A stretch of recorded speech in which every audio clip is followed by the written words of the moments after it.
Kaliwa po, brother. Kaliwa. Opo. Iganon mo yung mahaba yung kaliwa ha. Opo. So, yung sakit ng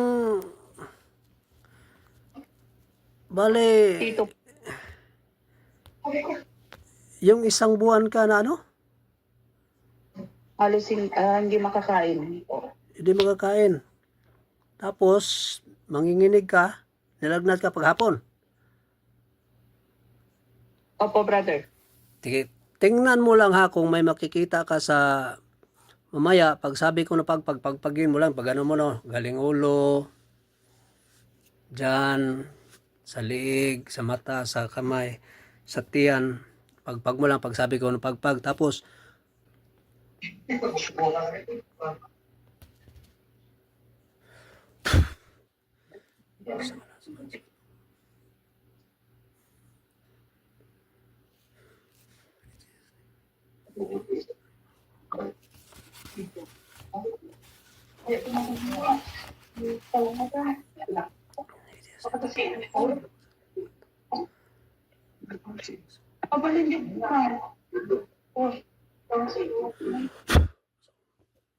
anong lumabas sa katawan mo? Mainit, malamig?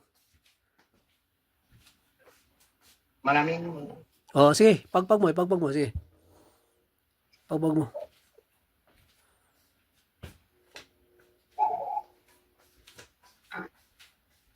Sa kilikili mo, sa tiyan. Sige, pagpag mo. Itapon mo sa kuwan, itapon mo sa sahig. Sige. Yan.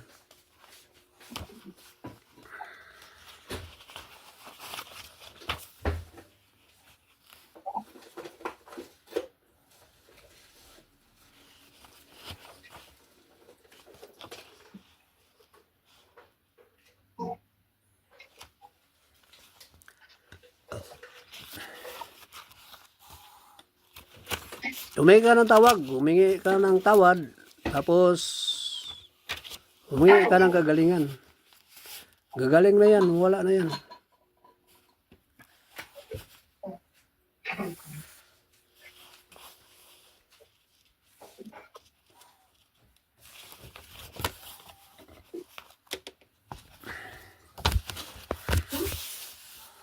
Sige, pagpag. Ano, wala nang lamig. Wala na. Wala nang lamig lumabas. Kanina, meron. Ngayon, wala na. Wala na. O, wala na. Tika.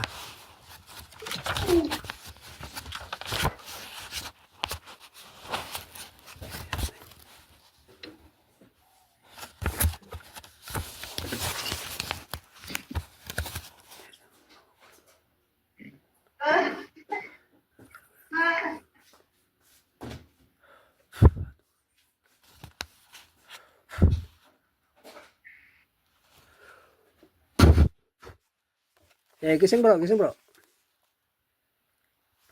Kuha isang basong tubig bro.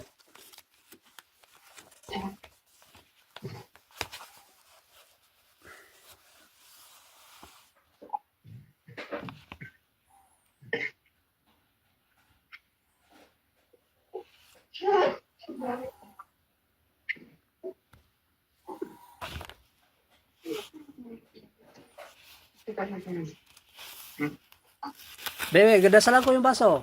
Tubig.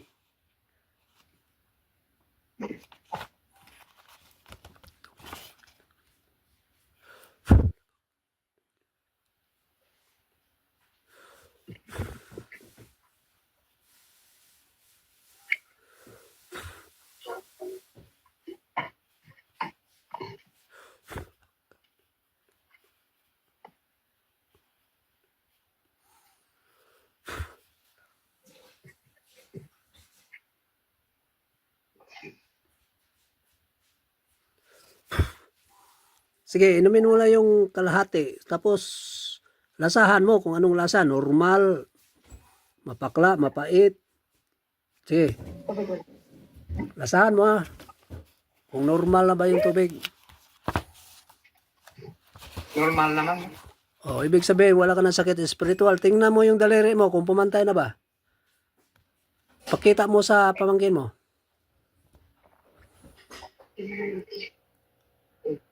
Sakit ako.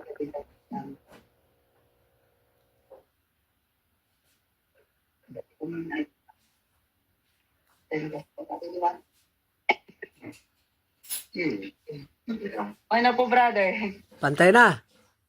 Opo. O, kasi yan, pag normal na yung tubig, ibig sabihin, wala nang spiritual na sakit. Papantay ka agad yung ano yan, daliri na yan. Kaya magkasabay yan dalawa. So, pasalamat sa Diyos. Thank you, Lord. Amen, amen, amen. Yung natira